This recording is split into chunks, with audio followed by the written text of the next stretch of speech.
Hi guys, welcome to Westmonster Uncensored. I'm Michael Heaver. I'm Patrick Christie. And so much to talk about on this bumper edition of the show. Thank you very much for joining us. We're going to be talking about grooming in Telford, the latest on that, the £14 billion annual foreign aid budget. I know a lot of you aren't particularly happy with that, but where else can we start? But US President Donald Trump, just before we went on air, with some, I think, historic tweets on the situation with Syria and Russia. Patrick, what's going on? Yeah, quite possibly. I mean, look, guys, it's been hotting up, as we know, with regards to Russia, America, Syria, potentially us and France as well, for quite a long time now. The situation's been brewing. Well, look, it looks like it's coming to a head. Donald Trump has gone on Twitter, of course, and tweeted, Russia vows to shoot down any and all missiles fired at Syria. Get ready, Russia, because they will be coming. Nice and new and smart. You shouldn't be partners with gas-killing animal, that's Bashar al-Assad, by the way, who kills his people and enjoys it. He's also followed it up since as well with a couple of other tweets, hasn't he? Yeah. Saying that our relationship with Russia now is basically worse than it was during the Cold War. And Russia needs us to help with their economy, this, that and the other. So really he is hotting up. And that statement, I think that's the real historic statement there. They're saying that relationships are worse now than they were during the Cold War. Now, whether that's a bit rash, we don't know, but it's certainly kind of potentially historic that he's saying that anyway. Yeah, the Trump tweet, the latest one, finishes with "Stop the arms race?" ? Now, we asked you guys on Twitter over at Westmonster UK, that's our Twitter account, about what you thought about potentially the UK getting involved in military action. We can bring up the poll results now. I think over 3,000 of you voted on that. Very emphatic result, 80% saying no. You know, it's very clear that no matter what side of the political divide you're on, I think there's a great sense of sort of hesitance to get involved militarily, and another one of these very difficult, delicate situations. Obviously, we saw in Libya, you know, I was very against going into Libya. You saw a bombing there. You've seen havoc ever since. You've seen the rise of jihadis there. But, you know, we've seen conflicting reports even from some of the newspapers this morning. Yeah. The Telegraph, I think, basically saying that May was getting prepared to back Trump. And the Times, actually, on their front page, said that her conversation with Trump was based around not rushing in and not being sure about, you know, what exactly the next course of action was going to be. Well, that's it. But, I mean, there's loads of misinformation around the whole thing, isn't there? At the end of the day, nobody knows, apart from the very select few people that are actually on the ground there in Syria at the minute. No one really knows. You or I don't know, do we? Really, what's going on? We don't really know the reality of the situation. I'm sure we've all got our views, and I would love to hear them. So please do pile in with your comments, as always, guys. I will be reading some of them out shortly. But you see these horrendous videos that come out of what looks like, you know, children being gassed and nerve agent attacks, etc. It's all, and your heart goes out to all involved. But we don't know who's responsible, do we? Categorically. We don't know what the main cause of this is. We don't actually know for a fact a lot about what's going on there. And so there is that massive question, isn't there? And we've got a big hang-up as a British society over the whole WMDs in Iraq side of things. We don't want to wander into another situation like that. It's a very costly financial situation as well. So there's this all kind of moral quandaries going on about the minute about what we should do. But it seems at least the majority of Westmonsters are not in favour of us getting involved militarily in Syria. Guys, so much to talk about in today's show. We started off with foreign aid on our graphic there. We're going to talk about foreign aid later, so please do stay for the duration. We're going to go through so many things here. But look, it's very clear that you guys, you know, I'm seeing a lot of scepticism in the comments here about the UK getting involved militarily. I think, you know, as I say, I think that's the legacy, that's the hangover of when we've seen previous military interventions that really, you know, have cost a lot of money, have killed a lot of people and haven't really achieved much. Kerry Roy's got in touch. Thank you very much, Kerry, just saying we should not get involved unless they pose a direct threat to us. Let them get on with their own wars. That's from Kerry, so thank you very much for that. Guys, as we go through the show, do let us know. Do you think the UK should back military action in Syria? Do you think a strike against the regime there after the chemical attack is something that should be done or not done? Or what are your thoughts on it? Are you undecided? Let us know. We're going to go back to this as we go through the show based on your comments. But we're just going to go to our next topic now. And obviously we'll keep you up to date as ever on westmonster.com with everything, all the latest on what's happening with Syria, obviously escalating quite quickly. Now we're going to move to another issue here. As you know, guys, if you're a regular viewer of Uncensored, remember, guys, it's 1 o'clock Monday, Wednesday, Friday. We followed the Telford grooming scandal very closely indeed. And Patrick, some major developments there. Yeah, absolutely. Well, Telford and Wrekin Council that's come up for a lot of criticism recently because of its quite dodgy handling, I'm going to say, of the Telford child abuse scandal. They have now come out and said they will actually launch an independent inquiry into the depraved and endemic child sexual abuse that went on in that area. Now, that's taken around a month, I think just over a month potentially, for them to agree to this. Just so to recap for those of you that maybe weren't aware of the Telford situation, it's believed that maybe around 1,000 girls over the course of a 40-year period could have been victims to depraved, foul, horrible sexual abuse at the hands of what have been predominantly Asian grooming gangs. Now, finally, it's all coming to light, and there were calls, of course, for a massive public inquiry into this. We want to know how this has been allowed to happen, what the government knew about it, or what the local government knew about it, etc., etc., all these various elements of it.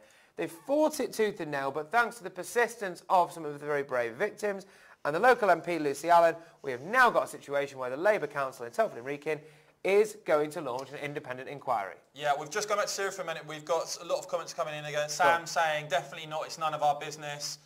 Also, in terms of this story, sack all the councillors, says Mark.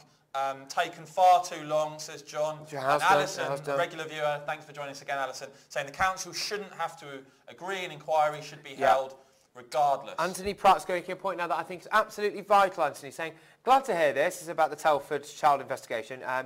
But this should have been done with immediate action. Why dilly-dally? Now, this is the point that really sickens me, is you've got these victims now, potentially 1,000 of them in the area, who've probably gone through some of the worst stuff you can imagine. Now, you've made them fight for justice as well. You've made them fight for answers to the things that have happened to them. That's the final nail in the coffin there, isn't it? That's the real kind of final kick in the shins, isn't it, for these poor women and girls that have gone through all this. And a few of you guys, including Paul, saying, well done, Lucy Allen MP. To give her credit on this, Telford MP, Lucy Allen, Conservative MP, you know, she's been pushing for this. She's been pushing for an inquiry. She's been trying to highlight what's been going on in Telford, as have we. And guys, you know, we always come back to it. What we do at Westmonster, guys, we follow the issues that we think are really important. And that, you know, what could be more important than the grooming and the sexual exploitation of vulnerable young people? Highlighting that, really. So if you support what we're doing, please do give us a retweet, please do give us a like, please help spread the word about Westmonster, because we're going to keep highlighting these issues. We're going to follow this case of what's going on in Telford, because we want to see justice done, and we want to see measures taken, not just in Telford, but right across the country, to deal with the scourge of child sexual exploitation. It's a scourge in our society. Horrible. It's going on in towns and cities, up and down the country, and an inquiry is fine, but we need, as with many other things in this country, enough talk and some action delivered. Absolutely. Well, look, just to go back to some of your comments there, these poor children should have justice. That's from Tanis Pullen. Sandra Blackmore Wood, just saying something here that I think, unfortunately, the actions of the people in authority, whether it's been the police or the council, would lend some weight to what you're saying here, Sandra, which is saying, be honest, no one gives a toss about these young girls, and this has shown this. And that's it. If you really cared about these people, if you had genuine human empathy for them whatsoever, it would not have taken a month, you would think, and a lot of public pressure and a lot of outcry to force through an inquiry into what has happened and try and stop it going on again. If you cared, you'd have just done it, wouldn't you? So you're probably right. Unfortunately, there's been a lack of care towards these young girls. I mean, looking more widely, guys, in terms of the police, and, you know, again, Westmonster, we've done a lot on law and order and what's going on in our country in terms of the safety and security of people. We've done this story today, as ever, you can go over to westmonster.com. And guys, do sign up to our red alert email there. You go on the website, you can click on westmonster.com/red alert and get signed up. The Greater Manchester Police Force basically cut by £250 million over the last few years. And what has happened, because, you know, we like to cover what's going on across the country, not just in London. What's happened is, I'm afraid, reported violent incidents have gone up by 161% from September 2009 to September 2017. And the Greater Manchester Deputy Mayor, Beth Hughes, saying the Greater Manchester Police have lost £250 million, 2,000 officers and 1,000 staff since 2010. Guys, it's very clear, isn't it? Yeah. I mean, you cannot do law and order on the cheap. This idea that it doesn't matter how many police officers you have and all the rest of it is a load of absolute baloney. And these numbers speak for themselves. 161% rise and a £250 million cut in that budget. Well, the British public were confronted with the situation, I think it was on Monday, where you had a Home Secretary stand up and give a speech was forced to stand up and give a speech because of the sheer volume of violent crime on the streets of Britain and the outrage about that. So she was forced to stand up and give a speech, during which all she did was try and distance the Tory party's blame from the reality of the situation. So they'd spent however many hours coming up with a speech that basically said, look, the fact that, honestly now, the fact that we've reduced the British police force by more than 22,000 in the last few years, the fact that we've massively scaled back, please realise that that's had nothing to do with the fact there's more crime on the streets of Britain. That is mental. You would never hear a football manager whose side had been reduced to 8 men after 10 minutes come out and go, oh, yeah, I mean, I know we reduced to 8 men after 10 minutes against their 11, but that's had no bearing on the fact we've been spanked 7-0. Of course it has. That's the exact reason why this is happening. And now you're getting these police forces across the country coming out and saying, like we've just seen in Manchester, no, actually, Amber Rudd, the reason why we've seen crime rates rocket by 160-odd% or whatever it is because you've tied both of our hands behind our back when it's come to fighting law and order. Now, it's crackers. Just going back to Syria for a second, guys, and you can rely on us, by the way, to stay on top of law and order. Nigel Farage has just tweeted on Syria, and guys, give us a thumbs up. Let us know what you think about this. Nigel Farage saying, Britain should not launch military action in Syria.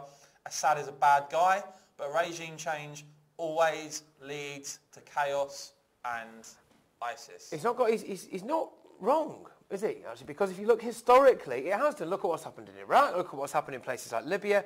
Britain has not got, we were talking about this before we came on air, weren't we, Michael? Saying Britain's not got a great track record of the end result once we've gone in to sort it out in these countries, have we, really? Well, I mean, look, we've got Alison coming again saying Nigel is right as ever. John saying Nigel Farage absolutely correct. I think, look, if you're intervening militarily, you've got to have a clear objective. You've got to have a clear idea of what you want to achieve by carrying out that act. And far too often, it seems to me, like we've gone into, and Libya is the classic example, I'm afraid. Obviously, there have been other ones as well, Iraq, etc. Yeah.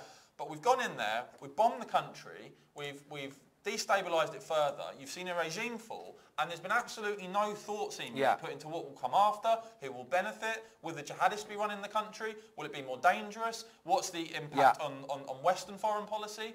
And, you know, now we see the impact in Libya in terms of smuggling, in terms of the rise of Islamic extremism, etc. So, you know, I think I think Brits are rightfully sceptical, and if we are going to have some sort of military intervention, they want a proper plan, they want proper objectives put in place, and they want this to be a thought-out process, not a knee-jerk response, but something that's done with proper thought, care and attention. Because I'm afraid in the past when we've gone in and dropped bombs, there hasn't seemed to have been a plan. No.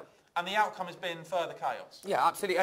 And as well, you know, when you look at, I mean, I'm sure you'll all remember this going back a good few months now. I don't want to put a number on it. I think, is it about 6 months now? When there was that first initial gas attack, that horrific one when it all broke out, and there was loads of pictures, all these horrendous videos of, you know, kids lying in the street in all sorts of states. That was obviously several months ago. But then look at all the misinformation that came out before, during and after that about who was responsible for this, who was responsible for that. Let's just say we do openly get involved now, presumably alongside America, presumably alongside the French, in Syria, in these places. How easy is it going to be for, say, the Russians to potentially stage an event or do something that makes it look like Britain is the bad person, that escalates the situation even further? There is a real potential here for this to massively escalate, and we better be prepared for that from the second that we choose to set foot in there, if that's what we're doing. Guys, I know a number of you have just joined us here. Just to let you know, we're going to be talking about so much on this Uncensored today. There's so many issues we've got to go through. Yeah. We're talking right now about Syria. For those of you who don't know, Nigel Farage has just tweeted, Britain should not launch military action in Syria. Assad is a bad guy, but regime change always leads to chaos and ISIS. Let us know what you think about that, and let us know what you think about all the subjects that we're talking about today. A real bumper show, so much going on. And, you know, for you, those of you that follow us, as I say, we do so much. We're going to go to a few comments in a minute. We do so much on Law and Order. Our next story, you can go and see, again, you can go and see these on Westmonster.com. Number of young children being stabbed has increased by 63%. I mean, this is absolutely horrifying, guys. Basically, figures obtained by The Independent show that the number of victims aged between 10 and 16 rose by 63% between 2011 and 2017. This is for stab wounds. So 175 kids aged between 10 and 16. 10 and 16. I know. 175 treated in 2012, and NHS data showing that the number had risen to 285 last year. And my God, guys, I mean, That's what mental. sort of country are you where young kids are getting stabbed at this level? You know, it is horrifying. It's a breakdown of law and order, I'm afraid. You cannot do law and order on the cheap. And as a follow-up to this, just before we go to we're going to go to a few comments, I just want to follow up on our next story, because you probably didn't hear about this, guys. You probably didn't hear about this. We did this yesterday on Westmonster. A 15-year-old girl stabbed near Oldham Town Centre, right? And I think it was initially reported as a 14-year-old girl, subsequently arrested. Some people are saying a 15-year-old girl arrested. But, you know, can you imagine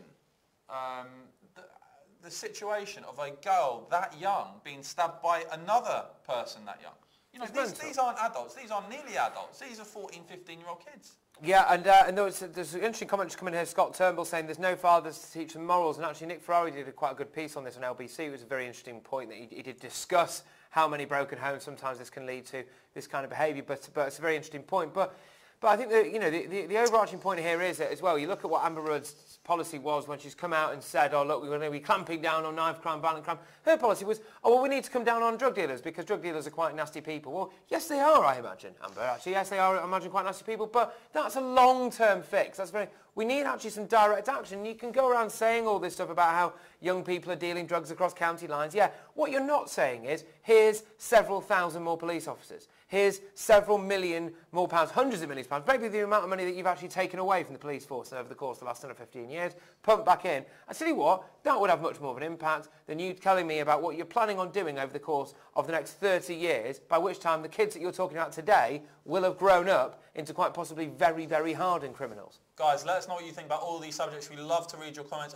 John with a very interesting comment, basically saying, keep saying it, zero tolerance, 5 years minimum if caught with knife, stop and search. John, I'm absolutely on board with what you're saying there, mate. I've been saying this, banging my head on the wall. It made me laugh, actually. Chukka Mooney yesterday did a piece on for The Independent, I think it was, where they were pissing around talking about, oh, we need to stop calling gangs gangs. Get a grip. Yeah. You can't do it. These are hardened criminals. These are people that have grown up around unbelievable violence. And yes, in the long term, we need to we need to change the culture of what's going on in these communities.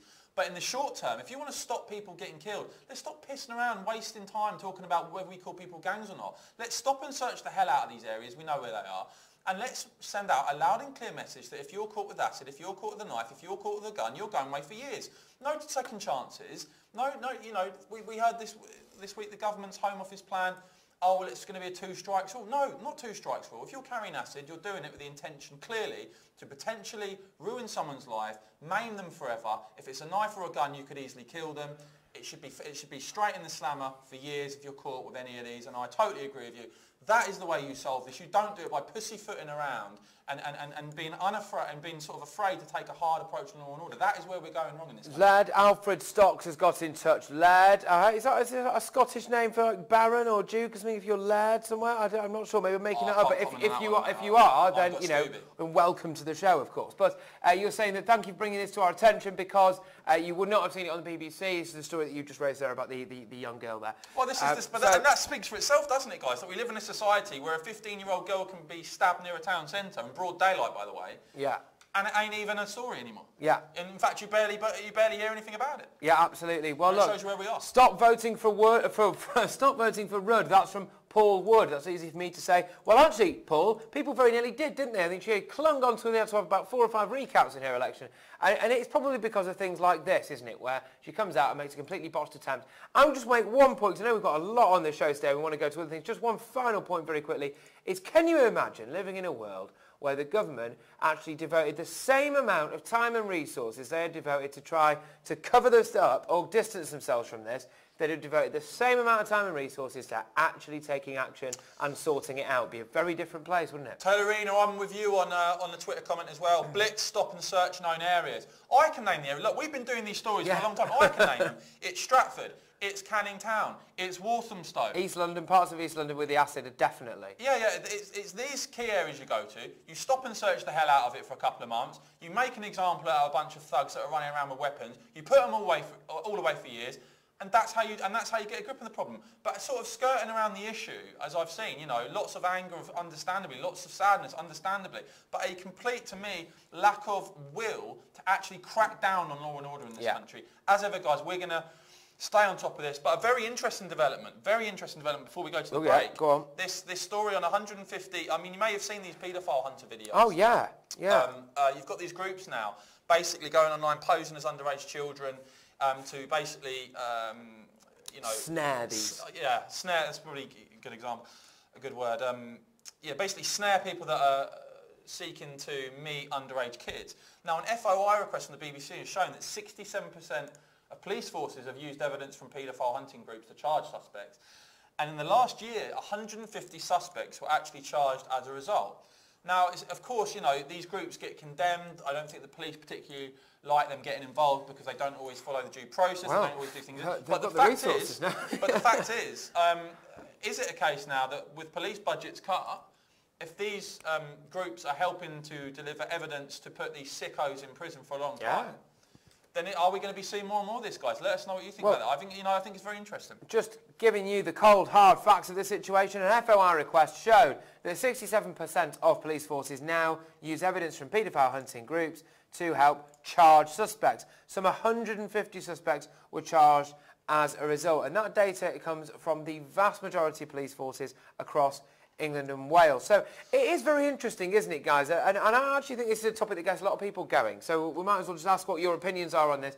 Do you think paedophile hunting is right or wrong? Because I know it could, I mean, the potential for damage to someone if they are wrong for whatever reason, or if they do something, you know, if they out somebody, maybe it goes online before they've had a chance to say, tell their own family about the fact that they've done it. Is that something that bothers you? Or are you just wholeheartedly in favour of it? What do you think? Interesting comments here. Sally, thank you very much. Keep your comments coming, guys. Sally saying, clearly these hunters are gathering credible evidence that can be used in courts. So I say carry on. We also more paedophile hunters, Leonard. Well, yeah, we also got Diane saying, hunting groups keep our children safe. So, you know, obviously some support out there for now for them. Absolutely. Now, guys, at the start of this show, you may have seen our little graphic about foreign aid. Yeah. Believe it or not, you know, the UK foreign aid budget now, £14 billion. We want to know what you think, but we're going to go to a break and we'll speak to you in a minute. Stay tuned.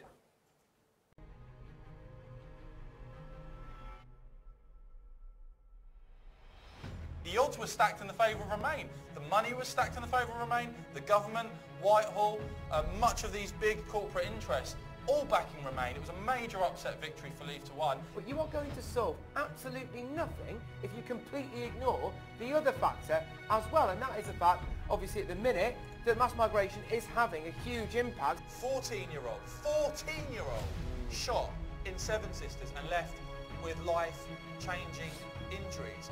Is this not a national emergency? People, presumably a lot of them, would have to be watched, because although they say that they're not a national security threat, you would imagine that in fact probably they are. Now that is a massive drain on our resource. Do you have any idea how many people it takes to watch someone 24/7?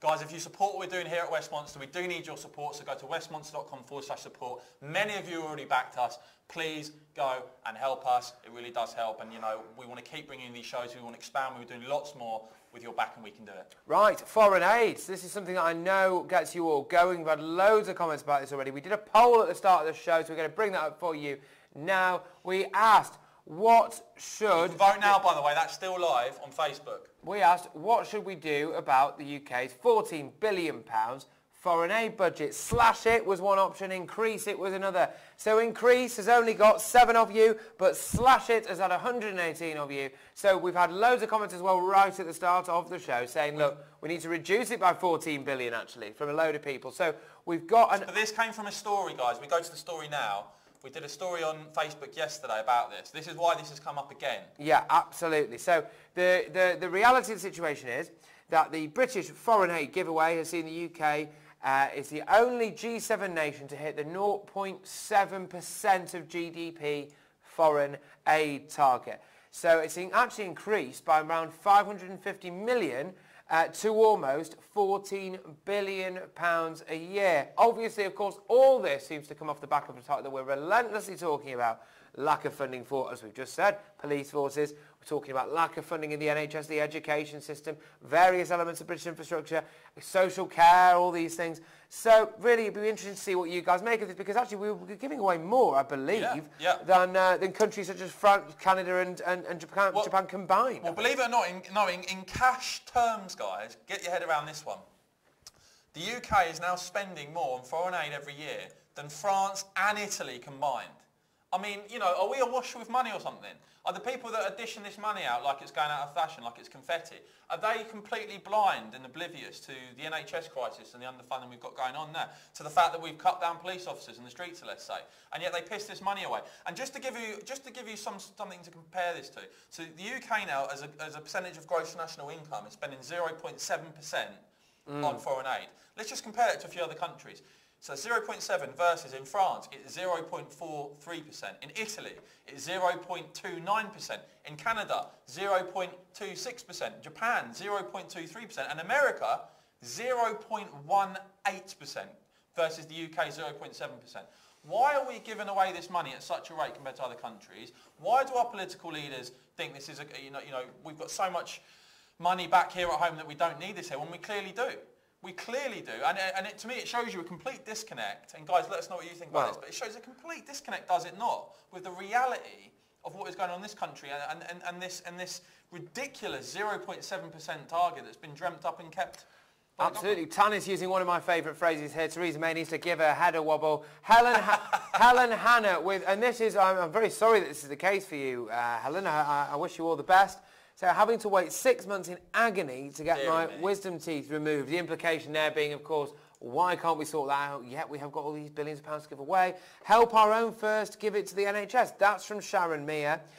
Valerie Burks, the only money that should be sent abroad is for natural disasters, and then zero. Please do keep these comments rolling in. We know it's a topic that you care a lot about. I mean, guys, we get some interesting comments on it, and we do love each and every one of them, of course. But Raccoon on YouTube was shame you have no tie on. So, I mean, gosh, not again. Sorry. Letting the side down here on both counts. I mean, Raccoon, we can only apologise. We hope that, as you know, Uncensored comes Monday, Wednesday and Friday, 1 p.m. UK time. We hope this doesn't deter you from future broadcasts, and we do know your displeasure.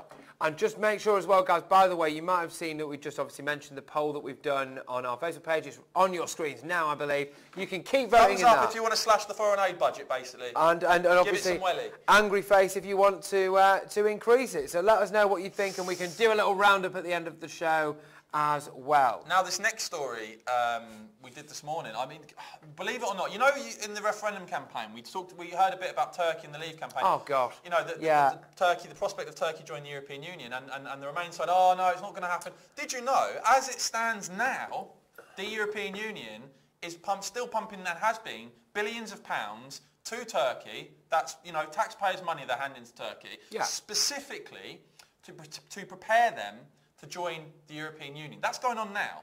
And what's going on in Turkey, Patrick, while this happens? Well, this is mental, obviously, because it involves Turkey. So Turkey is accused of kidnapping 80 people across 18 different countries, accusing them of being members of a coup plot to overthrow President Recep Erdogan, the famous military coup of 2016, in which I believe some 500 people died. So they've basically been arrested in these countries around the world, dragged back to Turkey, it would seem, detained, and basically pretty much, I imagine, like all the other journalists, or all the other political opposition, all the other high-ranking academics, they're probably just never going to be heard of again, because this is the way Turkey operates. And on top of that, Turkey and Greece, who've not exactly got a history of friendship, shall we say, Turkey has been basically threatened to, quote, I'm not messing around with you here, quote, threatened to break the arms and legs of the Greek Prime Minister, and then Greece had to shoot at a Turkish helicopter as it encroached upon one of their islands.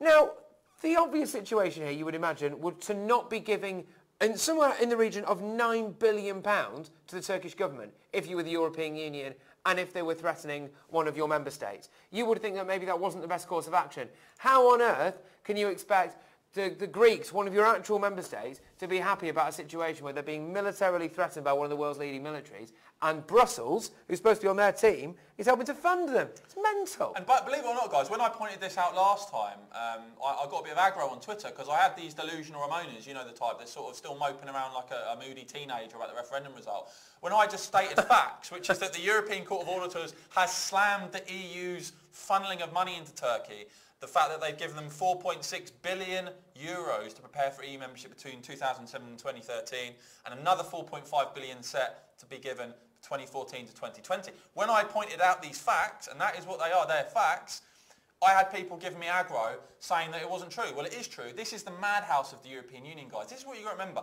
It's not only sort of anti-democratic and just incredibly wasteful. I mean, I would argue this is actively harmful to give a regime and an Islamist dictatorship virtually that locks up journalists, that basically does as it pleases, and Brussels sees fit to keep them on side, funneling billions of pounds of your money and my money and money right across the European Union into Turkey while this goes on. It's an absolute disgrace. It shouldn't be happening. And again, it shows you the European Union, as I say, is not only an anti-democratic organisation, not only a wasteful organisation, but an organisation that I think actively damages, you know, the geopolitical situation. So if you go on, it's a website I've been on before, and it is legit. It's called turkeypurge.com, right? Turkeypurge.com.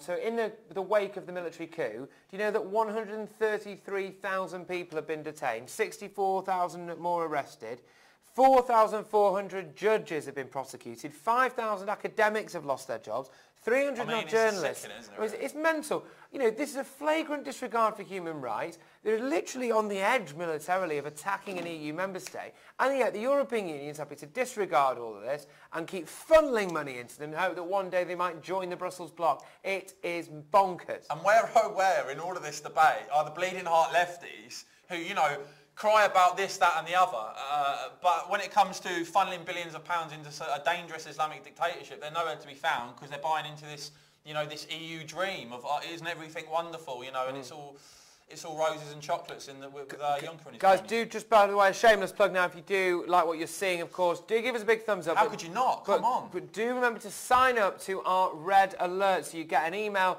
once a day, sometimes twice if you're lucky, in your inbox with just 3 of the top stories from us. No BS, nothing else surrounding it. It's the best way that you can stay across the news and stay fully Westmonstered up for the rest of the day. And also you can sign up to that on our Facebook page, I believe. So if you go to our Facebook page, there should be a little button somewhere near the top that says sign up. Do click out and join our club. It is an ever-growing club, so it'd be nice to have you on board. That's it, westmonster.com/red alert. Now, the next story, guys, you know, again, I think this is an incredibly important story. You may not hear about it elsewhere, but this is sort of hot off the press. This is going on in Spain now. You can go and see all of this, of course, on westmonster.com there. 10 jihadis have just been jailed, basically, after plotting what would have been a wave of destruction in Barcelona. Terrible. They were arrested, I think, back in 2015. They were planning attacks at famous landmarks in Barcelona, and sickeningly, they also were plotting to kidnap, you know, a victim, put them in an orange jumpsuit, and execute them on camera. They were planning attacks against institutions such as the police, banks, and Jewish interests in Spain. All their plan was to go and join ISIS. They were calling themselves the Islamic Brotherhood Group for the preaching of Jihad, and formed Sound like a lovely bunch, don't they? 3 of them have been put away for 12 years, and I think another 7 have received 8-year sentences. And unbelievably, an undercover officer actually infiltrated the group, and when they were sort of, I think, going to attack imminently, he sort of called the authorities in who took care of this. But I think this is an important story, guys, because so often, I think, you know, we think of the jihadi terror threat in Europe and in Britain as, you know, when we see attacks happen.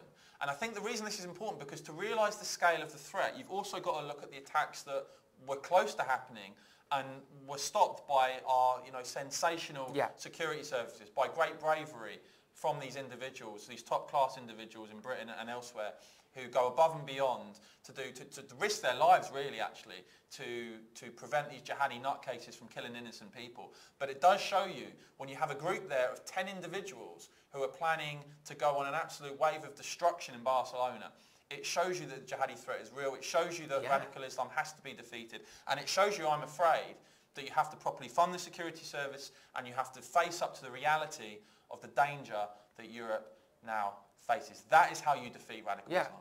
I mean, the fact is that it's in Spain, it flew under the radar, even though we had that Barcelona attack relatively recently, I think it was last year now, on Las Ramblas in Barcelona where loads of people died of a van attack. That opened people's eyes a little bit to the actual radical Islamist elements going on in Spain.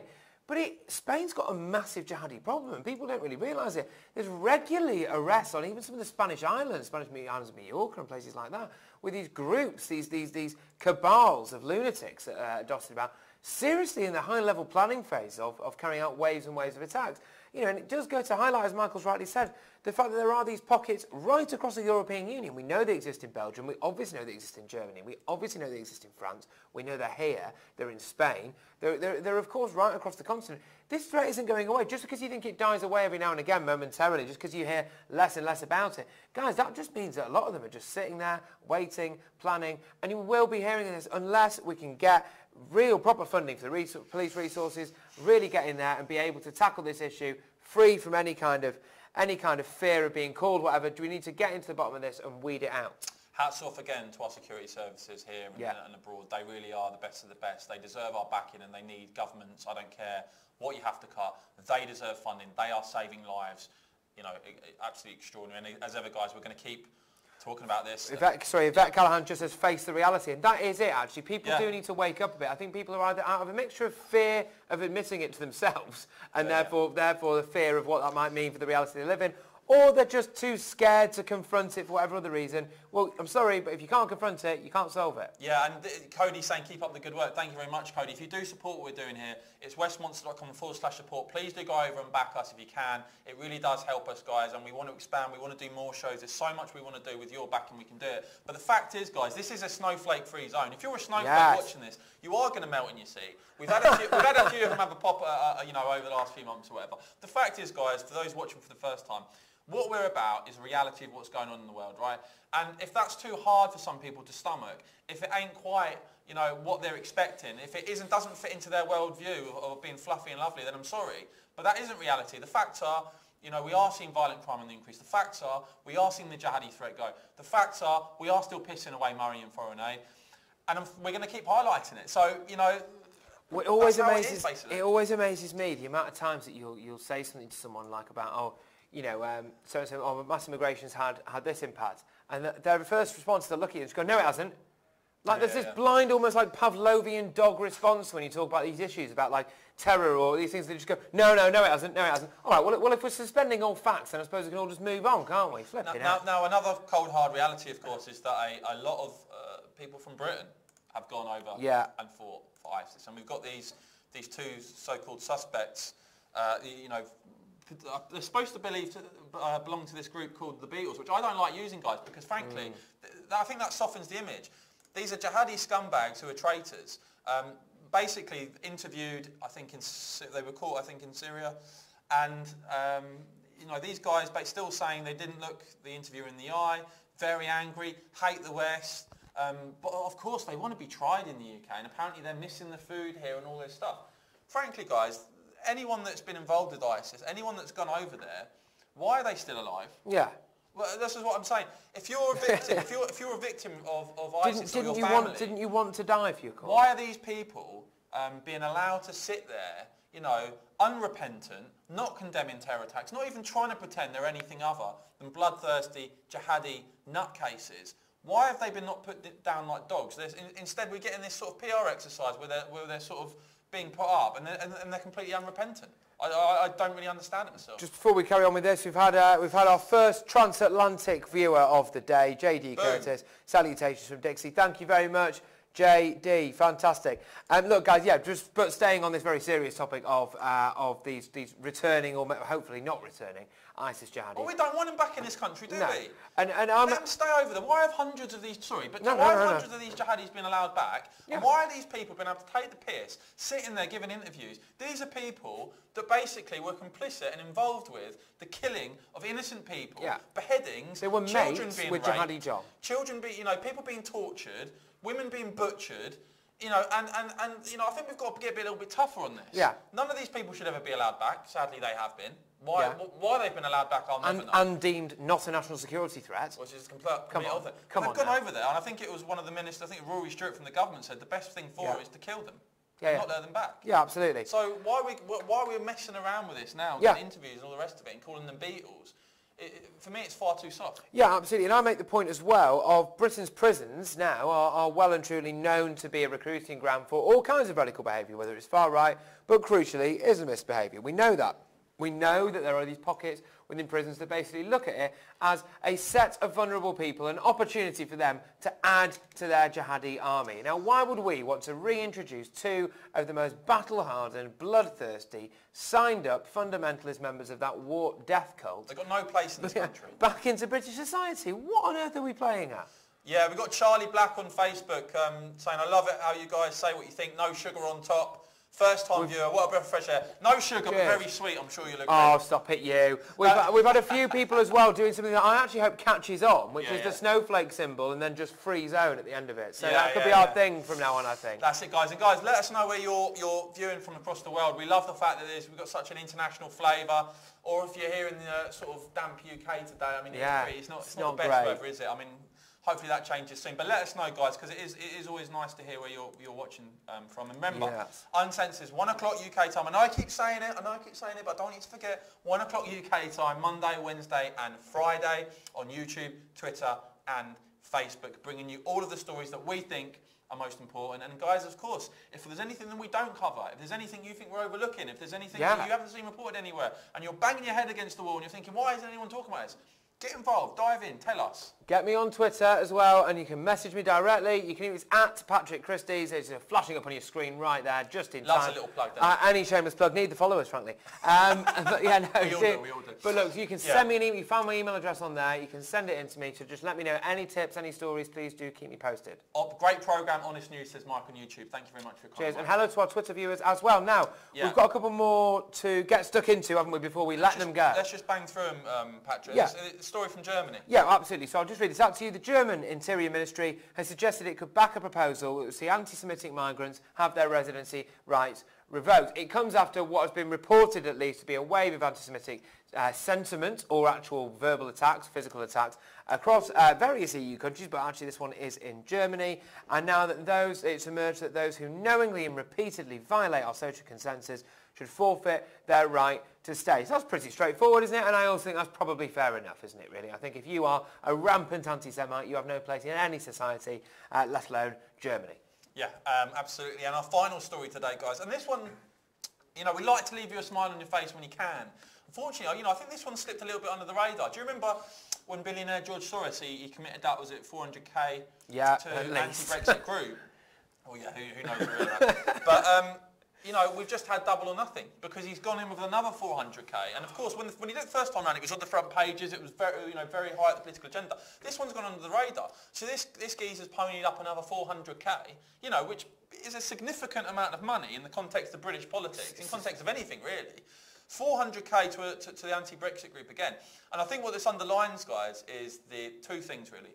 It shows you that still there's an establishment awash with money who are going to do anything they can, who still don't accept the referendum result, who want to stop it.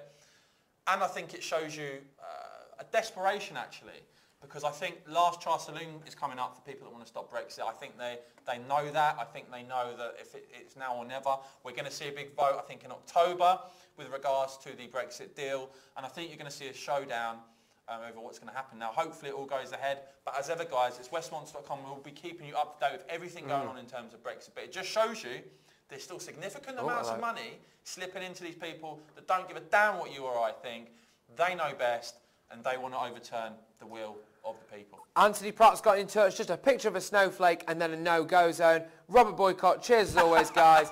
And Tracy Scrivano, first time watching from Philadelphia, Pennsylvania. Thank you for your honesty. We get the same crap going on here as well. I'm sure you do. I'm sure you do. But look, guys, this has been an absolutely banging show. I hope you all enjoyed it, of course. And yes, we will be back on Friday at 1 o'clock. Last chance to vote in the poll, of course, as well. It's a landslide for slashing the budget. So let's have a look at the figures. 169 in favour of cutting foreign aid budget, 14 against it. The people have spoken. Good God, I'd like to have a conversation with one of the 14 who thinks we should increase the foreign aid budget. I mean, Off your Sweden, yeah. Anyway, right. See you on Friday, guys. Thank you very much for joining. If you've enjoyed this, do give us a retweet, do give us a like, do visit westmonster.com and do visit westmonster.com/support if you want to back us. Thank you very much. We'll see you soon. Take care, guys.